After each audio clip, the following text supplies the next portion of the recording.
afternoon. Can you hear me without the microphone? Lovely to see so many of you here today. I just want to take a moment to introduce myself and the department, and then I'll pass over to our guests. My name is Ms. Babcock, and I'm Head of Careers and University Counselling here. And we're very excited to have you all here today.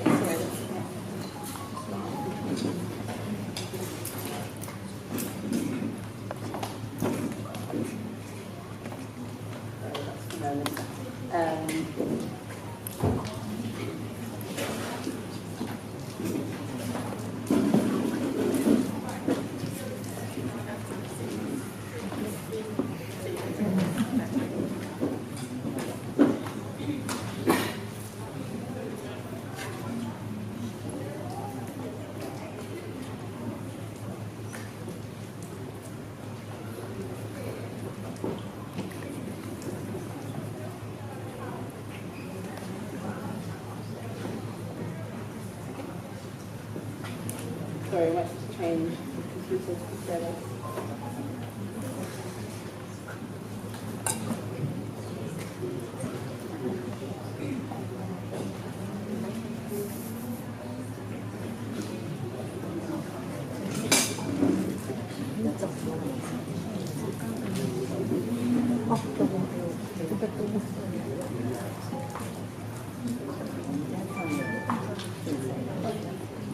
Okay, we'll try again. So today we're here to talk to you about the 3 pillars of student success: academics, enrichment, and personal development. And Ms. McDonald, who is our enrichment lead, is going to talk to you about that. And then we're really lucky to have Ariel Lau, who is co-founder of Millie, who will be talking to us about selecting subjects, different academic pathways, how to make the most of supercurricular and extracurricular activities, summer programs, and really focusing on how to build that profile for university. And we've recently started partnering with Millie, and your students have all been introduced to Millie, and you'll learn more about what they offer today. So just a brief overview of this year's university destinations. We're really proud of all the students. There were over 500 offers from universities for the class of 2025. The majority of our students still choose to go to the UK, then Thailand, and then the USA. There have been a few changes. This year we had an increase of applications to Australia and to China. I know this year with our current cohort we have an increase of interest in Canada. So some of the country destinations change in popularity, but usually the UK, US and Thailand remain the most popular. And these are just some of the universities that our class of 2025 went to. So we're really proud of them, and it's a representation of how they all had fantastic profiles. They all did lots of amazing things that they were able to put in their university applications that really enriched their time at Harrow, and we look forward to sharing how your students can do the same. And finally from me, this is the University and Careers team, and we're supported by Ms. McDonald as our enrichment lead, and Ms. Cole and Mr. Waddingham as the sixth form leaders. And we're always available to meet with you, so you can make an appointment with us, and at any time Kuntum focuses on Thai applications, Mr. Robledo Madera with Byron and Nehru, Mr. Deja, Churchill and Keller, and myself with Sonakul and Surya Thai. But we have an open door if you want to make an appointment and talk about anything relating to your child's futures. Okay, thank you. Good afternoon, everybody. Can everyone hear me? Is it okay? Excellent. Okay. As Ms. Babcock said, it's so wonderful to see so many of you here with us today to talk about building a profile. Before we hear from the lovely Ariel about what should go in your profile, I just wanted to talk a little bit about why it's so important and what we do here at Harrow to help your children to build that profile. So, what is a student profile? A student profile is the skills, the characteristics and the experiences that equip students for success. And this is for success not just in university but also for success in life. Okay? So it helps us as teachers to understand them better. It helps you as parents to get to know sides of them, and ultimately it will help universities and employers to make those all-important decisions about who to let into their institution or to their business. So it helps us as teachers, parents, to get to know their strengths, to get to know their challenges, to have a bit more of a broader understanding of what they love, what their passions are. It helps us to know where they want to go, what they want to be. And most importantly, I think, it helps us to know the kind of people that they're becoming, okay, which is really important for you as parents, for us as teachers. We want to know the whole child, very much so. The good news is that here at Harrow Bangkok, we equip your young people, your children, with everything they need in their profile. Okay? So, of course, there are experiences that can happen outside of school. There are extra enrichment activities you can do as families, they can do themselves, but really, our curriculum and our co-curricular is so rich and extensive that it is so, your children are so lucky that they can build a whole profile just within school. To break down the profile, there are 3 pillars within the profile. Sorry everyone, I'm trying to do a little dance. So there are... You can draw it. Well, I'll talk about this just a little bit while we get the slides back up. We prepared this. It's an information booklet, and it's called Building Your Child's Profile. And within it, it's got everything that you need to support your children as parents. Okay? So we do a lot from our side. We do a lot with form tutors, with heads of house, with careers to university guidance, with a whole team of people around them. And then this is how you can help support them as families. We have slightly underestimated how many of you wonderful people would turn up today. So we have some hard copies over there. So please feel free to take one. We will also display a QR code for you to get a digital version. And then after half term, we will have printed a lot more, and then a hard copy will be available for everyone. So please do pick that up from the clock tower if you aren't able to get one today. Okay, let me try and just keep going without the slides. These are the 3 pillars of success. Okay, pillar number 1. Excellent. Woo! Thank you for your patience, everyone. Okay, pillar number 1 is academics. So this is the what. Okay, this is the what they are going to study, what they're going to pursue. This is what happens within the curriculum, within the classroom. And what we're doing is we're building a strong foundation of knowledge for your children.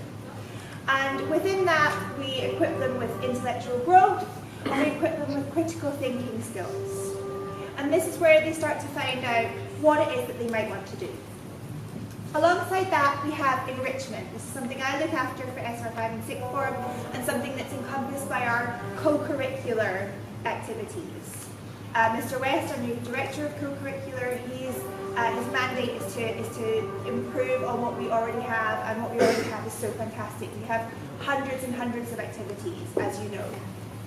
But the enrichment, this is very much the why. This is why your young people want to pursue something. This is, sorry everyone. This is why. This is their interests. This is their passions. This is what they feel really excited by. Okay? And this is all the activities that happen beyond the classroom. So academics is within the classroom, enrichment is beyond the classroom. And then the final pillar for success is personal development. Now, personal development is the how. How can your young people be successful in their chosen careers, in their chosen lives? Because not only do we want to get them to university, not only do we want to get them into a course or get them into a job, we want them to absolutely thrive when they get there. We want them to flourish. So this is things like confidence, this is resilience, this is the capacity to take on challenges and meet them head on and rise to the occasion. So these are the 3 pillars that we are always thinking about when we are designing anything to do with your children in mind. Let's break them down a little bit further. Academics, pretty self-explanatory. That's their academic record, that's their grade cards, that's their successes within the classroom. It's any awards that they get, maybe the English prize, it's the physics prize, it's any Olympiads or anything that they take care of, that they take part in, sorry.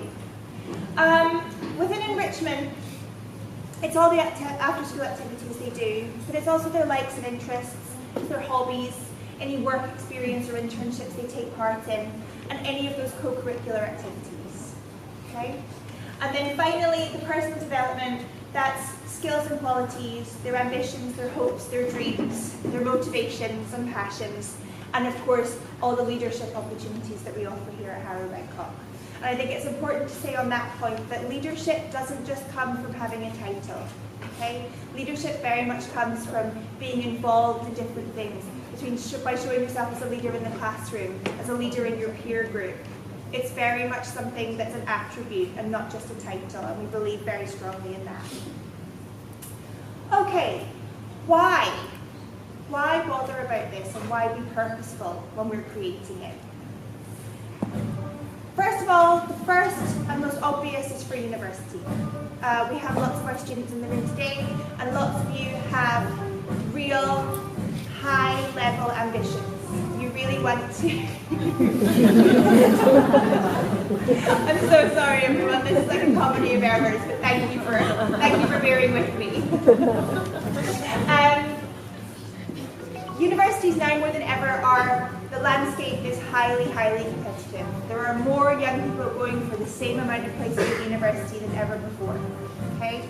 So how do we ensure that our young people have the best chance of being offered those places? When it comes to entry requirements, when it comes to grades, we want our young people, and they need to be more than just a grade. If any of you are in SR5, if any of you are familiar with Mr. Brown, you'll have heard that before. But a profile is something that helps your young people have a distinction between everybody else. So there might be 100 people that have 4 A stars. What is it that's going to distinguish your child from the next person? How can we make them stand out even more? Okay? And it's something now more and more universities across the world are taking into account, this holistic profile. But more than for university, more than for careers, and more importantly, it's for life. Okay? So we want our young people to be more interesting and to be more interested in the world around them. We want them to be able to have increased social mobility, and by that we mean be able to put them in a room with absolutely anyone and they can start a conversation. They can be somebody that you are drawn to and that you want to have a conversation with. We want them to be well-rounded. We want them to not just care about their grades, but we want them to care about the community. We want them to have their own interests, passions, things like that. And perhaps most important of all, we want them to be confident and we want them to be caring young people. We want to send them off into the world to make a difference, to use the privileged position of going to such a wonderful school and make a real difference because of it. Okay. The most important thing when you're building a profile, and I'm sure Ariel will definitely talk about this, is to have authentic experiences. This can't be a tick box exercise, because young people, when they go to university, whether that's in their application, in an interview, when they get there, they will be required to be reflective. They will be required to think about the experiences they've had, why they've been important, and what they have learned from them. But more than that, they want to mean something to them, and they want to be enjoyable. Okay? It's really important that our young people, your children, get something from these experiences. They have fun. They get to discover, and they get to still be young people at the same time. They should, at the same time, be challenging. Okay? This is about stepping out of comfort zones. This is about adding value. This is about making a difference. They should also go into some depth. Okay? You shouldn't just have 20 activities for the sake of having 20 activities. It's far more meaningful if you have 5 activities that you've really made a difference in and you've really committed to, and you can demonstrate that commitment rather than having 20 that you've done at surface level. I think that goes for a lot of things that we do. My biggest plea as somebody that used to be a librarian is please, please, please get your children reading. Wider reading, reading beyond the curriculum, reading the news, reading anything and everything will make such a difference when it comes to starting off that course at university, but also when it comes to having the substance behind your university application.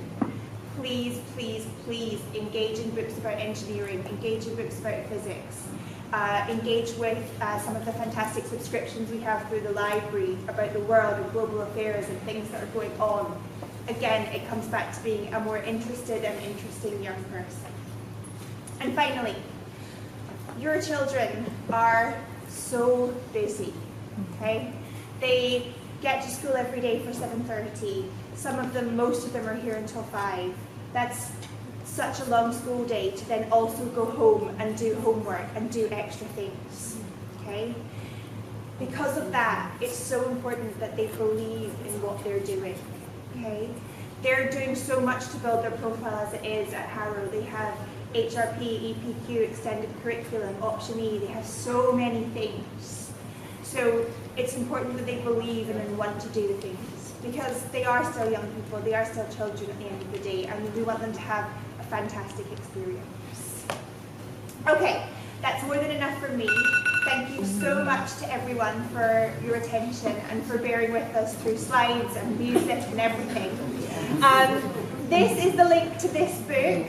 Okay, there are copies over there. We'd love for you to take one. If they run out, this is here for you. And now I will pass over to the lovely Ariel from Millie. Thank you so much, everybody.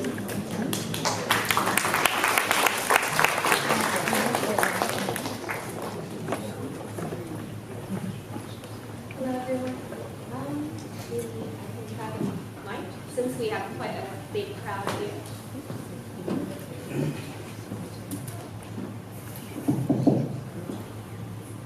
Hello everyone, can you all hear me okay? Okay, perfect. So thank you very much for being here with me today. My name is Ariel and I'm the co-founder and global head counselor of Millie. And we are basically an all-virtual university guidance and academic mentoring company that works with international students from different parts of the world who are interested in applying for overseas universities. So most of our students, they ended up going to US universities, UK, Canada, different parts of Asia, you name it. So I think what we're going to be talking about today very much complements the message that the guidance office here at Harrow is trying to emphasize to all of the parents and students here today. And before we officially begin, I would like to quickly introduce my academic and also professional background a little bit more so you know who you're going to be listening to for the next 40 to 45 minutes or so. Like I mentioned, I'm the global head counselor of Millie, and before I founded the company, I was actually an in-school university guidance counselor in 2 international schools in Hong Kong where I'm based. So actually I flew all the way from Hong Kong, just to address the parents in the room, so it brings me great pleasure to be presenting to you about the topic of profile building.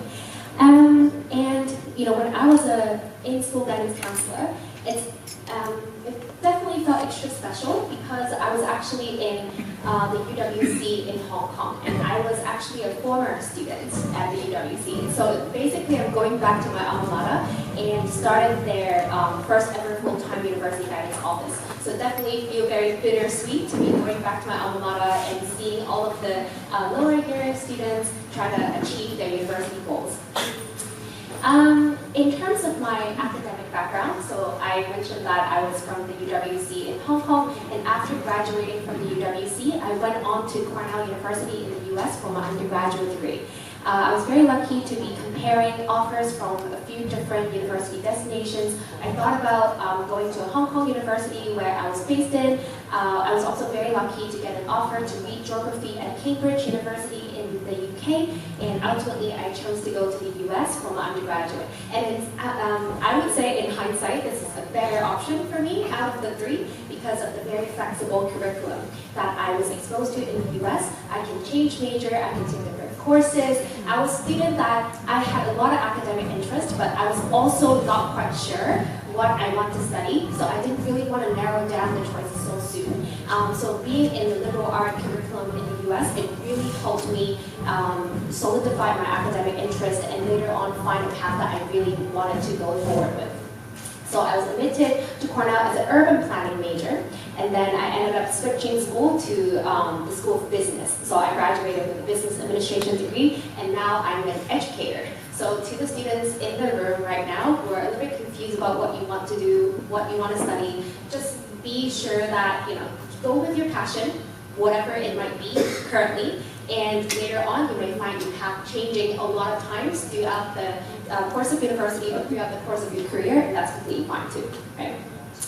So when I was a student, like you guys, high school students, I was very confused about what I want to study, where I want to be, and that's why I created the company Millie. Hopefully that would ease the process of making these very important decisions in the student's academic journey.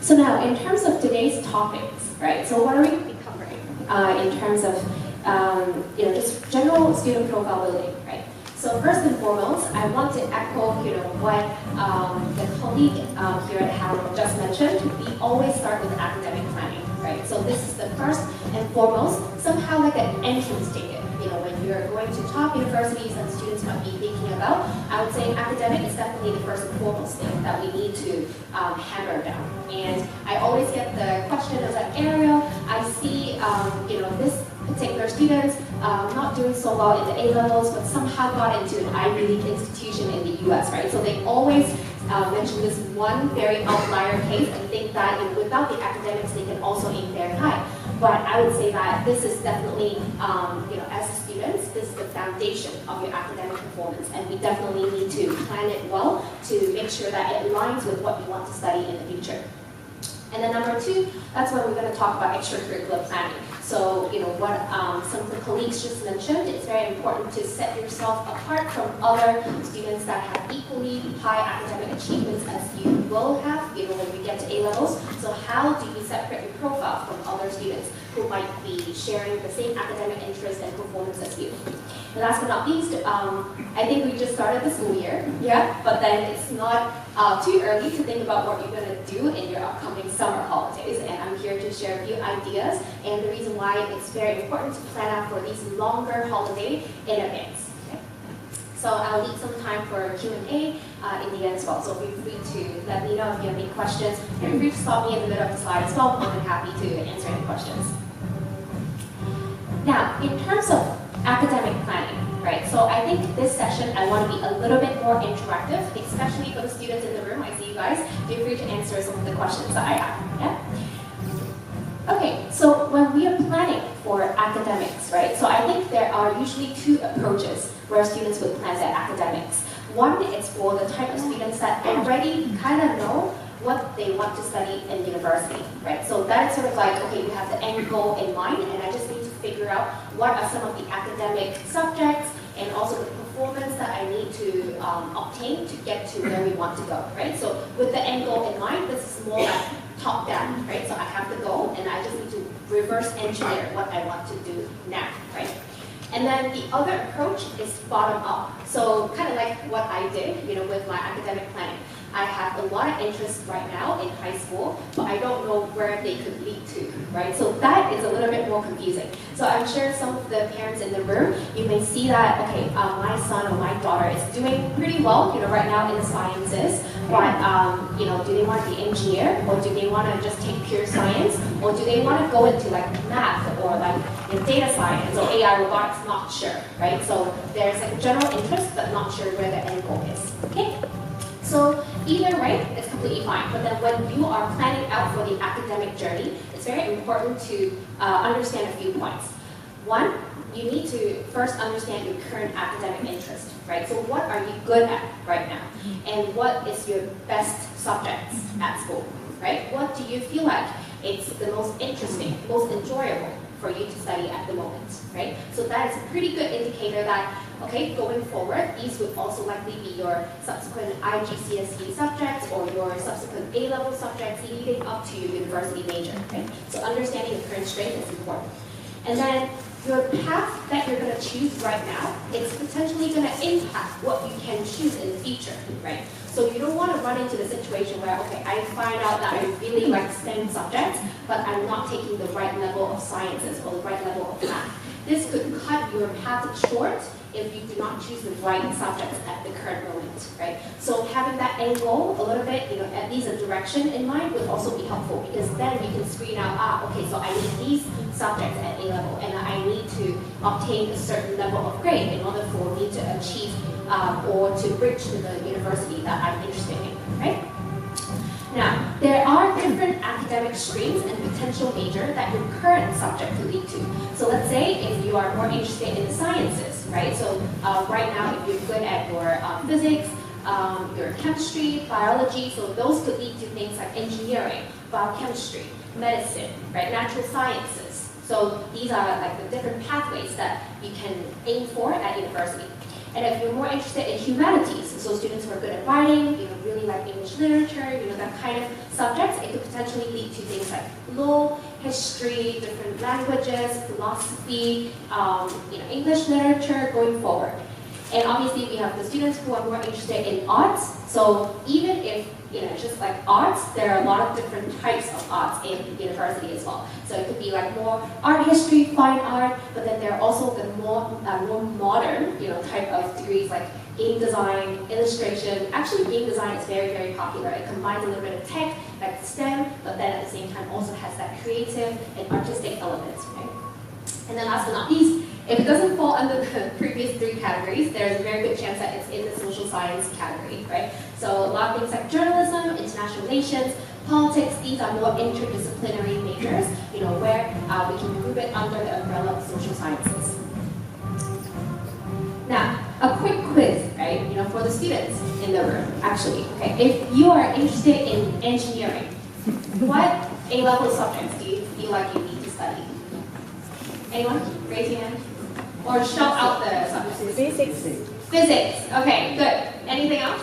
Math. Math. Okay. What else? Math. Okay. Yes, exactly. Right. So it depends on what type of engineering that we're looking for, but mainly it's math, physics, and chemistry. And the math is actually one of the most important components. So some of the programs, especially when it's more quantitative, you might even need further maths, not just math, right, at A levels. And then we have physics and then chemistry. If you're looking for, let's say, mechanical engineering, it's more physics than chemistry. But then if you're looking for chemical engineering, biomedical engineering, those may be the chemistry would be more important, right? So now, next question. Medicine should be an easy one. Yeah. Anyone? Biology. Yeah, biology and chemistry. Yeah, between the two, which one do you think is more important? Biology.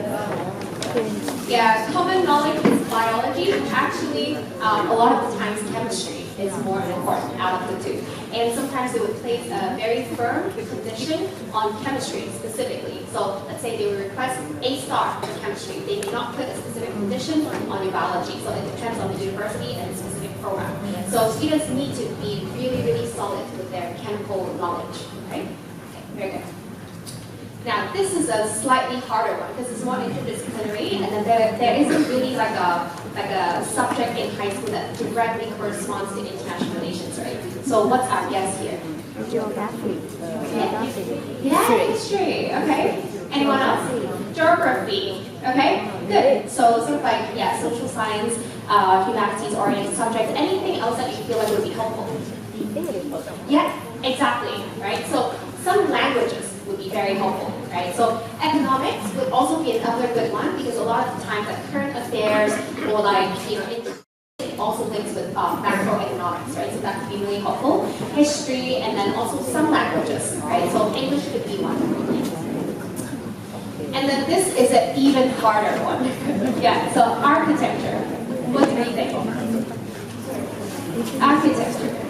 Yeah, physics. I hear physics. Yeah. Anything else? Yes, a little bit of math. Yes. Yes, art.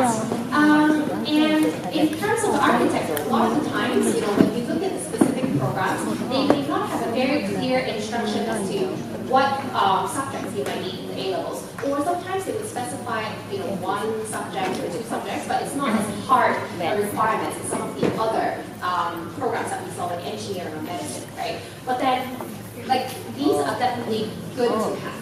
Right? So it doesn't need to be super advanced level of math and physics, but some knowledge of it would be very helpful. And the visual art, the reason why it's very important is it helps you curate that portfolio that you eventually would need to submit to university for the evaluation of your design and also drawing skills, right? So it's not like if you didn't take arts, you can't really apply for architecture. You can still apply, but then you would need to put in more effort, right, to curate your portfolio from scratch. Versus some of the other students who might be taking arts at school, they would already have some pieces that they can submit from their coursework, right? So it's always helpful to have them.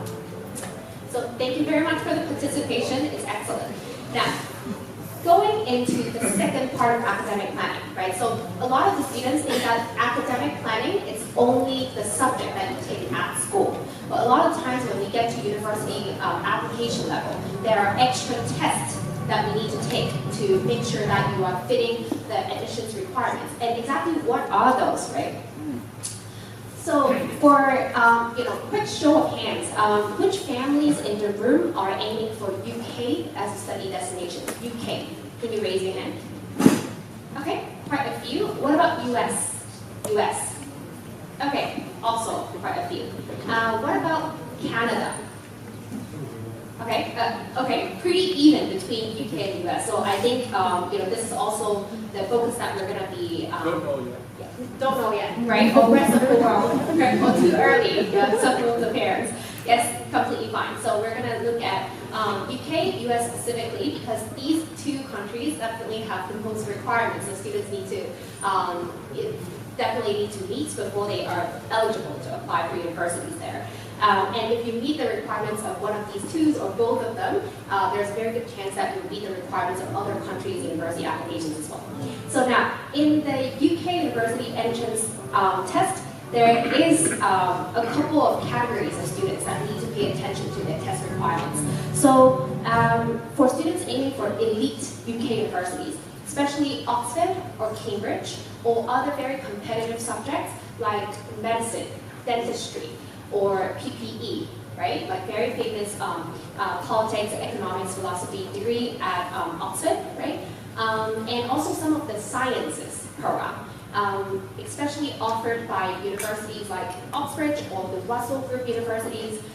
Some of the names that we always hear, like Imperial, UCL, those are definitely the ones to watch out for additional entrance exam requirements.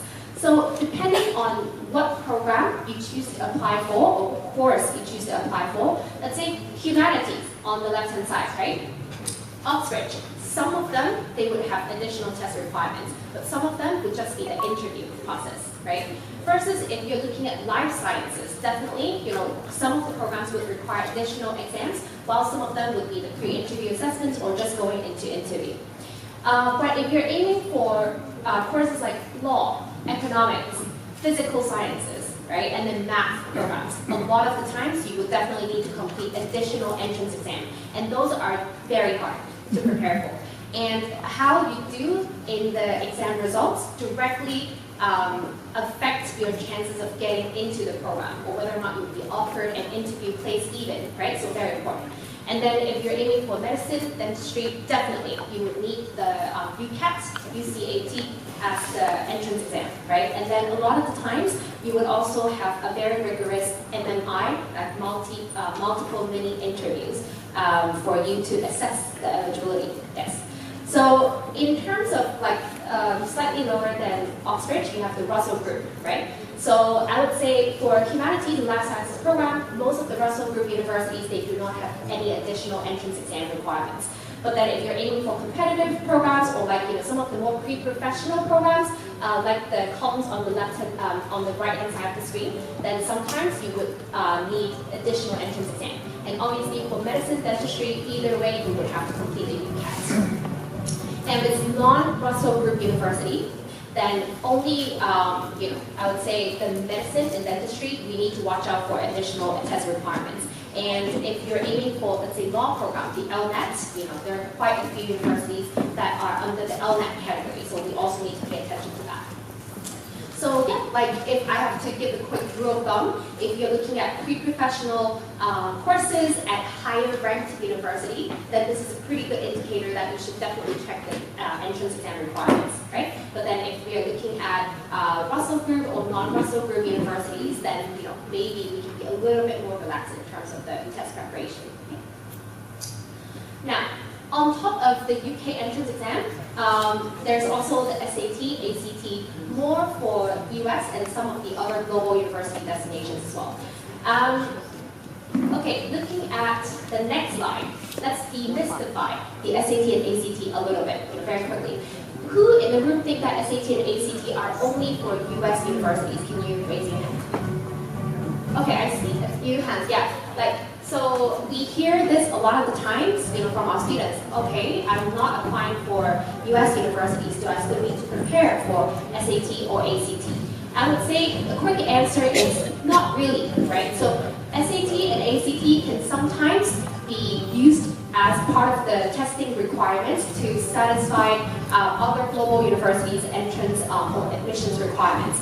For example, if we are doing A-levels, right, and then it's by predicted grade in terms of admissions.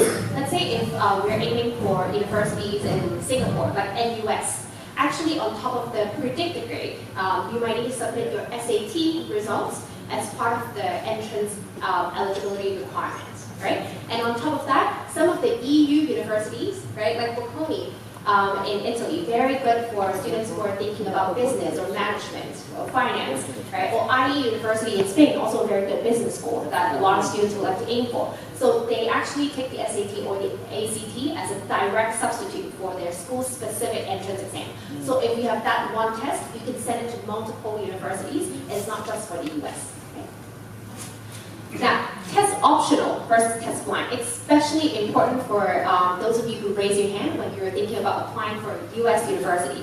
A lot of the times we hear that, okay, I know that a lot of the US universities, they turned test optional after COVID, right? So does that mean I don't have to submit, or it doesn't really matter if I submit? I would say that, first of all, test optional and test blind, they're two different things. Test blind means even if you submit, the universities are not going to look at it. So for example, if we look at UC Berkeley, UCLA, right, the University of California system. So if you're applying to only University of California, they are a test blind school, right? So if that's the case, even if we submit the SAT score, they're not going to look at it, right? Not going to look at it at all. So you don't have to do it if you're only aiming for University of California.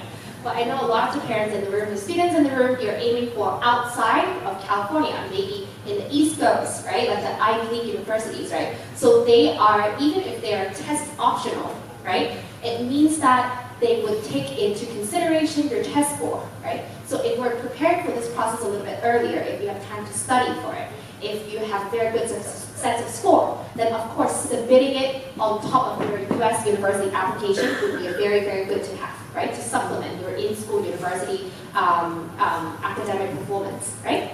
And then we also have the test required, right? So if that's the case, then it's mandatory, right? You have no choice but to submit. So those are even a little bit more stressful, right? But I always say for international students, if you're aiming for elite US universities, then there should be no reason why you shouldn't be prepping for the standardized test. One extra material is always better, right? And let alone a lot of the US universities, they actually reinstated the SAT and ACT requirements. So they may be test optional, right, back in the days during COVID or like the last few cycles, but then they are now bringing back the requirements. So we don't want to miss out on any important opportunity just because you don't have the test scores, right? Now, last but not least, we also have English proficiency test, right? So usually they can be satisfied by one of the three. One would be IELTS, the other one is TOEFL, and then Duolingo is also getting more and more popular among international students. So in that case, what should our score go be, right? So for IELTS, I recommend an overall score of 7.5 with no component score less than 7. That would be good. And then the TOEFL score, 100 plus would be good for elite universities, and Duolingo around 130. Yeah, so that would be a good range. And even though the tests, all three of them, they are almost interchangeable, I also recommend you to check the individual university website to see which one are the recommended tests, right? And then last but not least, a lot of the times when the students are coming from an international school, all of their subjects are taught in English. They might be able to waive the English proficiency requirements. So you may not even need any of these for admission purposes, right? So if that's the case, check the individual university website to see whether or not you need it or it's not required. Otherwise, you might be taking a test that ended up you don't need to submit for admissions, right? Sometimes for visa purposes, yes, but then for admissions, if you're coming from an English curriculum school, you may not need this at all. So any questions on academic planning first, before we move on to the fun stuff? At least for the students in the room, it's more fun, to think about extracurricular things. We're all good? Okay, good. So now, in terms of extracurricular activities planning, right? So I would like to start by a quick, one second. Yes, a quick slide first on the general rule of thumb, right? So I definitely second what the Herald colleagues just mentioned, right? We're not doing this so that we can check the boxes and be like, I did volunteer service, I did academic enrichment, I did a research, so I'm qualified for, let's say, Oxford, something like this, right? There's no check sheets as to what you need to do to be qualified for a certain university. But this is more like a profile that you curate to equip yourself with more knowledge and skill sets, and also personal qualities to be qualified for what you want to aim for in universities in the end, right? So my general rule of thumb to the students in the room is always do what you love. Because if you're not interested in what you do, it's very hard for you to go through 3-4 years of your high school doing the same thing over and over, right? And then you feel like this is a chore, I really don't want to do this, I want to have my holidays. But then if you're truly enthusiastic and passionate about what you want to do, you would think of this as a very good opportunity for you to explore more outside of what is offered at school. And also, through the processes, you would find yourself understanding yourself a little bit more, and then you can pick the right subjects. Unlike me, I picked the wrong subject, I ended up having to switch in the middle of university, right? So if I have done my research a little bit earlier, then I would kind of realize, okay, for me, I don't think that's a good fit, or I can find a better fit for myself. So in terms of a few bullet points that I wanted to share with parents in terms of understanding the importance of extracurricular activity planning. So the first point is long-term engagement versus one-off, right? So we always prefer long-term engagement versus a lot of one-off opportunities, right? So sometimes when students are presenting their profile to me, I would see, okay, I did 1-day beach cleanup, and then I did one summer, 5 days of like a quick, summer camp somewhere, right? And then I also did another 1-day, competition. So there are a lot of like loose ends like these, right? So to me, it doesn't really tell a very coherent story about who this person is. I see a lot of random things, but then they don't point towards, okay, who is this person really, right? So it doesn't give me enough information. So if we can have like a long-term engagement, let's say I've been doing one activity for 5 years, that's better than doing 5 different activities, but they all last for 1 day or 2, right? And in terms of the diversity of experiences, then yet again, another case study is like, okay, students come to me and be like, yeah, I have all of the categories covered, right? I have volunteering, academic research, internship, extracurricular, my hobbies, they're all over the place, right? But then in terms of the diversity, I do think that it's important, but we can control it, within a couple of categories. No need to start 20 different things, but then they end up all, doesn't have any synergy together, right? And then the next point is school commitment versus out-of-school activities. I know the students, they all stay in school for a very long period of time, so most of the engagement should definitely come from the school side, right? It shows that you are active school participant, you are part of the community, you contribute to your daily school life, right? So that's a very good indicator. But at the same time, sometimes mixing it up with some of the out-of-school activities would also be very helpful, especially during longer breaks, like summer breaks or winter breaks, or even ongoing, right? Like once every 2-3 weeks, we go out and do volunteer services that is outside of the school provided. That's also beneficial for the students, not just for their university application, but for their overall development, so they can see the world outside, right? And then last but not least, impact on the community and further development.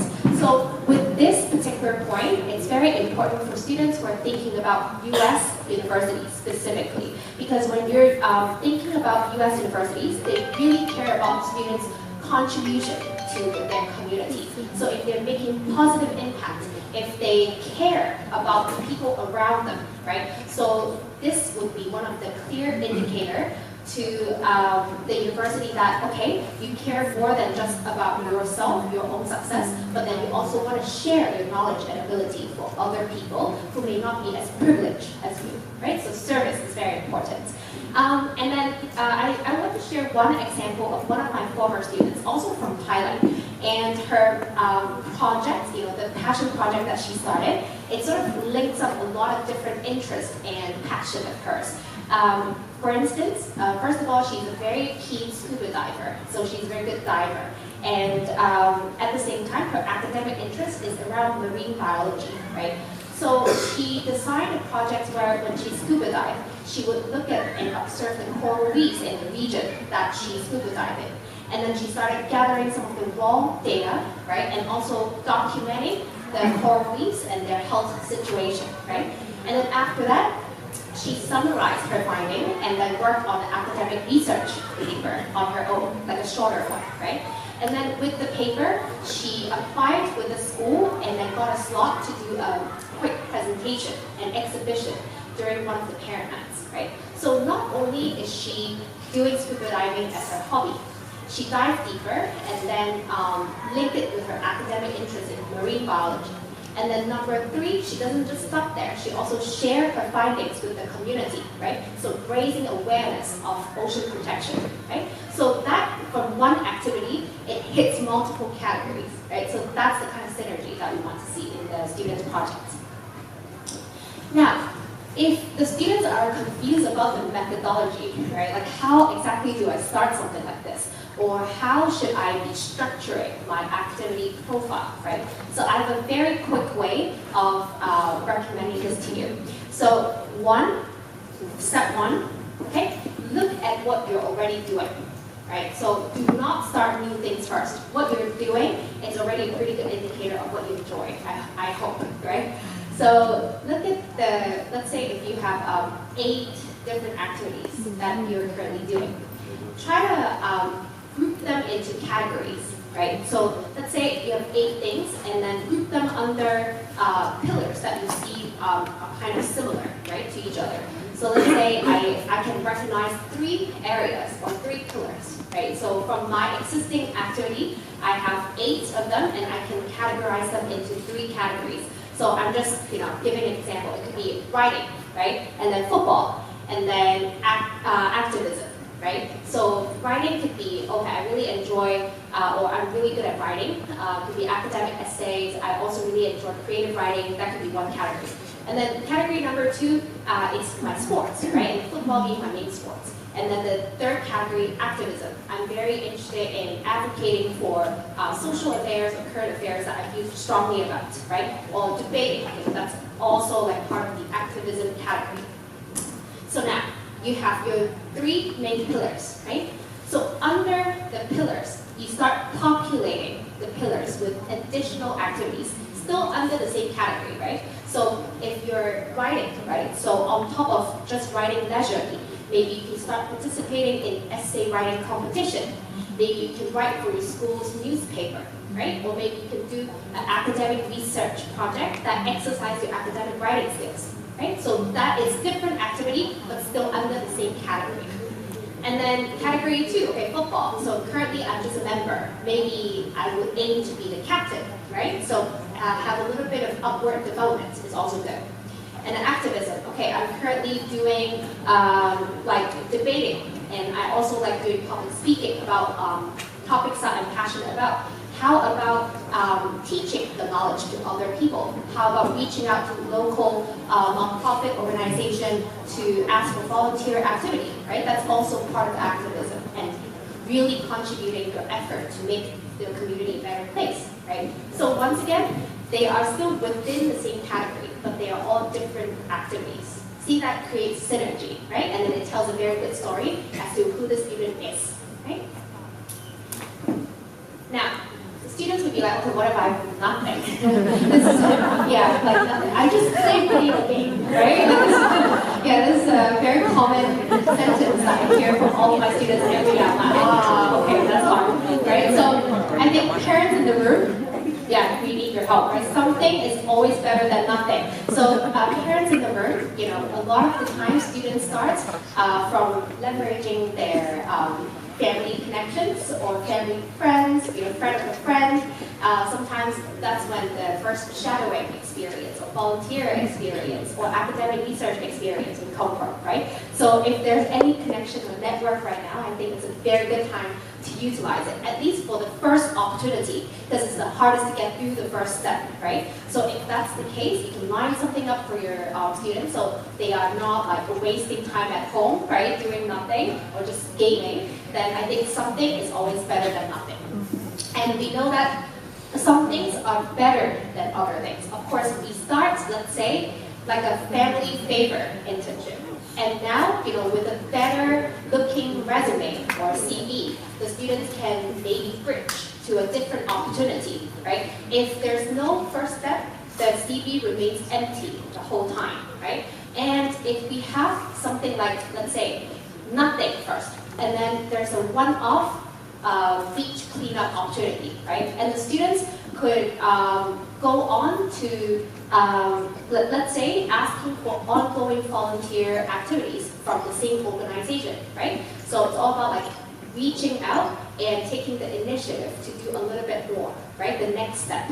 And after that, what's even better, they could mobilize their friend to go with them. So they have a team of volunteers, right? Not just them doing it themselves, but also inviting other friends to join them as well. And then in that case, it also makes it more enjoyable for the students to do. If their friends are doing it, there's a higher chance that they're going to be enjoying it as well.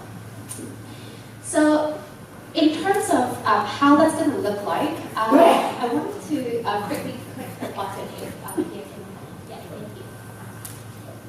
So if you do all these steps, right? So what's going to happen is that we can quickly have a look at this. I can click the axis.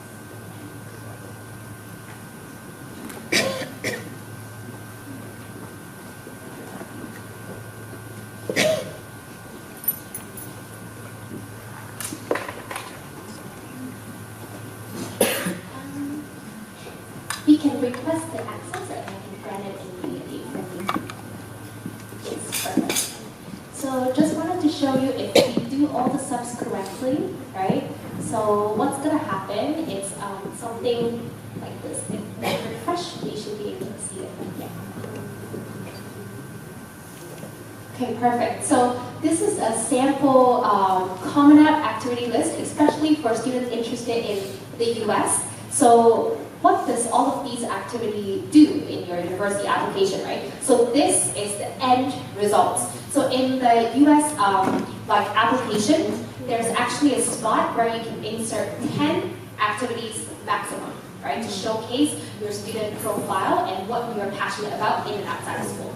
So this student is one of our former students, and he was successfully admitted to Brown, which is an Ivy League institution, right? So you can see from his list of activity, we see that he has a running theme for interest in sustainability and also biology and chemistry. So he did the student research experience and then did like a research paper that got published in a student journal.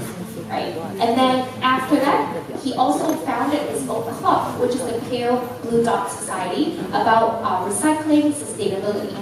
And obviously, there's the number 4 assistant leader in Envision International. That's also about sustainability recycling. So you can see the same theme, right? We talk about the pillars and grouping them in categories, so we can see that very clearly. And obviously, the students also had some of his own quirk, right? Like amateur kickboxer, so that's his hobby, right? That he has been doing for a very long time, actually. And the reason why we say long-term development is better is because in the participation grades column, you can see that the students has been checking that box for 4 years. So it means that the entire high school, he has been doing the same thing, right? So otherwise, we have a lot of one-off and just 1 week type of experience, it doesn't really look that good in the overall picture. And then if we scroll down a little bit, thank you so much. Yeah, and then we also have the school musical, right? And then this is just 5 of the categories, that I'm just showing as a sample. But then the Common App actually allows up to 10 activities, and you don't want to submit an empty form, basically, right? And then there's also additional information section that allows you to write in detail a few more activities that you think it's the most important for your profile. And last but not least, there are also an awards section. If you did competitions and you won several awards, you can also insert it into your application form, right? So that is basically the importance of why we need to plan this out a little bit earlier, especially for US applicants, right? Yeah. So we can go back to the presentation to wrap things up. Thank you so much. Yeah. So now, going into the last category, right? Summer planning. Yeah, we're in October, but we're already talking about summer because actually a lot of the competitive summer school applications, the Yale Young Global Scholars Program in the US, their early deadline is around October, early November. That's how early these things are. It's like mimicking an actual university application process, right? So that's why we believe that the summers, especially during high school, is not to be wasted. Because if we look at students, let's say if they're starting from year 10, right, you have let's say 2-3 summers that you can leverage before the application year. Year 13, we don't really count because the start of year 13 is when you're supposed to be submitting the application. So you mainly have, let's say from year 9 all the way until year 12 summer, and then you're supposed to be wrapping things up and sending out your applications, right? So you only have a few summers left to count. So what are some of the activities that we can do to make it more productive? Yeah, so students, if you're interested in, let's say, especially the competitive summer programs, be it experiential ones that is more about getting a feel of the campus or just learning about general academic knowledge, or the ones that has really early deadlines and are very difficult to get into. You can think about the summer programs as an experience of you testing out whether or not you really like a certain subject, right? So let's say, okay, I feel like I want to be an engineer, but then after an engineering summer camp, you may not like it anymore. So you can try that out and see whether or not this is really the direction for you. And if you feel like, okay, after the summer camp, I like the subject even more, then you can start planning your subsequent activities based on this confirmed direction, right? And then internship, family connections would be very helpful, especially for younger students, right? And then if they get to year 12, maybe they can apply for something that is more open for public and a little bit more competitive. And then entrance exam preparation. Summer is always a good time because students are always busy during the school year. So if they have a chunk of time where they can study for the entrance exam specifically, I would think that it's the more extended break like winter or summer. And then volunteer work, it doesn't have to stop during the summer. As a matter of fact, this is a period for you to ramp it up, because you would be super busy at the start of the academic year. You might have to tone things down a little bit. But if you set a very good foundation during the summer, you can keep it going with minimal effort during the school year as well. I highly recommend academic and recreational readings, especially now that we are in the season where students are submitting their Oxford applications. When I'm looking at the personal statements, I can clearly tell which ones have been working around their subjects outside of classrooms and which ones are just quoting the coursework that they're doing in school, right? So that would definitely be the key difference, and also adding to the depth of the academic knowledge of the students as well. Starting a nonprofit, extremely time consuming, so if we can leverage the summer to set proposal, to do outreach and things like that, that would be really good. And I think personal projects, like the ones that we mentioned, time to gather data, to write up the research paper, to work on the exhibition, something like this, we can also leverage the summer. And then in the comfort of your own home, you can also take online courses from platforms like Coursera. I see in the brochure that the Ariel Guidance Office just shared with all of you. It also has the Coursera as part of the suggestions, right? So those you can completely join for free in the comfort of your own room, and you can complete multiple programs or courses within a very short period of time. So that would be very helpful, especially if we do not want to commit to a full summer program and you just try out a different subject at a taster level. I think that would be very, very good engagement of your time. And especially for students who are starting out A-levels in the next academic year, I see some of them, they will pre-study the curriculum a little bit during the summer. So they have a good academic foundation before starting A-levels, because the jump is quite big between GCSE and A-levels. Okay? And many, many more, for sure. And then I said that resources here available on our platform. All of the students in the room, you should have the Millie platform all set up, right? So do leverage our webinars and panels resources and look at the talks online and see how that would aid your university and academic and career research, right? Do not let the platform go to waste as well. So yeah, I think this is also like a sample student's trajectory in terms of summer planning. So you start, let's say, with a more leisure summer camp, and then you move on to more volunteer leadership experience. And the reason why leadership experience can start around like year 11 summer is because you can ramp it up during year 12 and really build up that leadership initiative, right? And then for students who are more sophisticated, more mature in year 12, they can aim for internship, academic research, and competitive summer school that prefers year 12 students for the maturity. And the personal projects, it can go all the way, right? From year 10, we start something, carry it forward, and see where it lands in year 12. So to wrap up today's presentation, thank you very much for your patience. I think we're a little bit over time now, sorry about that. But we need to remember that universities like to see comprehensiveness from students. Like what we mentioned earlier, the holistic review, right, of the profile. It's never just about the grades, but about what other things that can set a child apart from other applicants. And then the extracurricular profiles, they are also a good way to accumulate materials and takeaways and reflections and lessons learned that could be quoted subsequently in your university application essays, right? And then treat these involvements not only as, okay, I'm just doing this for university, right? So there's no point doing that just for university. We want it to be authentic and genuine experiences that would help the students grow into a better developed person.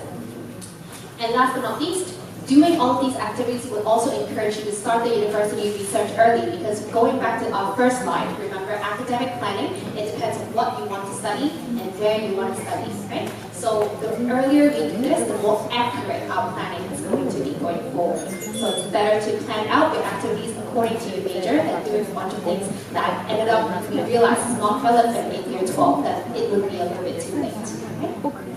Okay, so yeah, thank you so much for attending this in-person seminar today.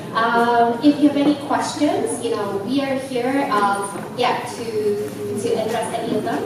And if you have a little bit more private question that you don't feel like asking in this open setting, that's also okay. Please feel free to come out to us. Yeah.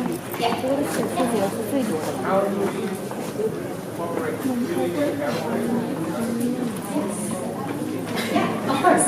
So in terms of our Millie platform that all of the students will have access to, they're actually live, mentor, hosted webinars and panel resources that we organize weekly for students to Yes, I would say actually start from year 9 already. Yes, exactly. So there are different categories of information that will apply to students, from university research, career preparation, profile building, extracurricular exploration, so they can pick out the right content for each of the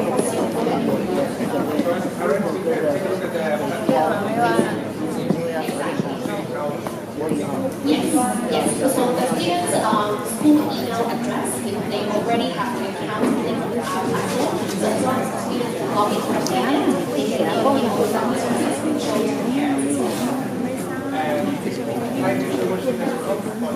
Yeah, we also have categories that are related to Thai university in general or global universities. And definitely is actually good suggestion. We can also kind of create additional events that are more aimed towards Thai universities in the future. Yeah, or other university destination professionals. That's for sure.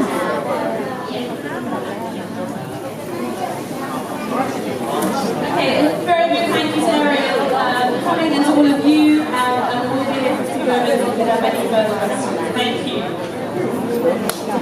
you.